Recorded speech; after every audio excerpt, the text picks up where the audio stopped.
just has a hunch. He says, Dr. Birx, we checked this out for you. I just have a hunch. I'm a pretty smart guy. I have a good you-know-what. How about injecting disinfectants into bodies? It can clean out the lungs. You know, this takes on the lungs, can clean out the lungs.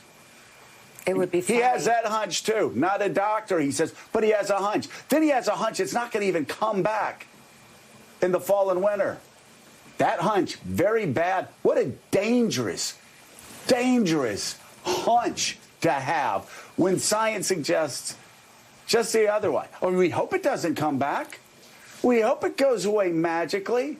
We hope leprechauns and fairies float across the land. Donald Trump fairies float across the land with magic pixie dust, making everybody healthy and hopefully helping our backswings and adding muscle tone to those who desire it. And maybe he has a hunch that people with bad hairstyle, maybe male pattern baldness will be removed. No, there's no scientific attachment to these hunches. And what's the impact of it?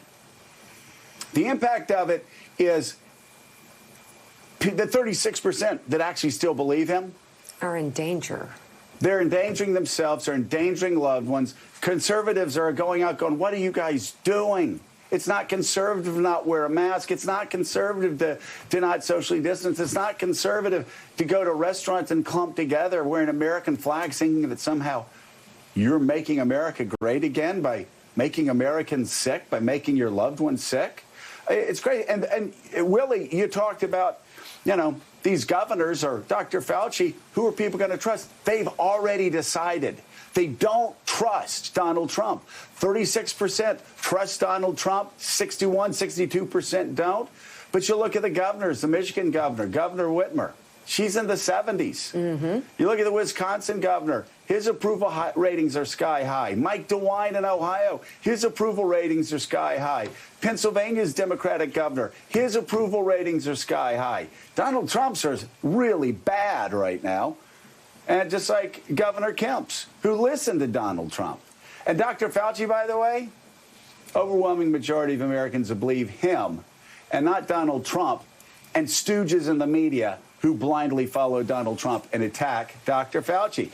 This is a TKO. This fight was over a long time ago. Americans believe Dr. Fauci and don't believe Donald Trump. Look at the numbers. And Dr. Fauci has spent, 3 months now trying to stay out of a public fight with Donald Trump because he wants to stay focused on what's happening in terms of public health. I guess it was a matter of time, though, until his science crossed the hunches of Donald Trump and the president lashed out at Dr. Fauci yesterday. You mentioned the state of Wisconsin. The Wisconsin Supreme Court struck down Governor Tony Evers' stay-at-home orders yesterday, marking the first time a statewide order of its kind has been knocked down by a court of last resort. According to the Milwaukee Journal-Sentinel, the 4-3 ruling immediately lifts all restrictions on businesses and gatherings imposed by the administration's order. Schools, however, will remain closed until the fall. That decision comes after Evers already had begun lifting some restrictions because the spread of the virus has slowed across the state.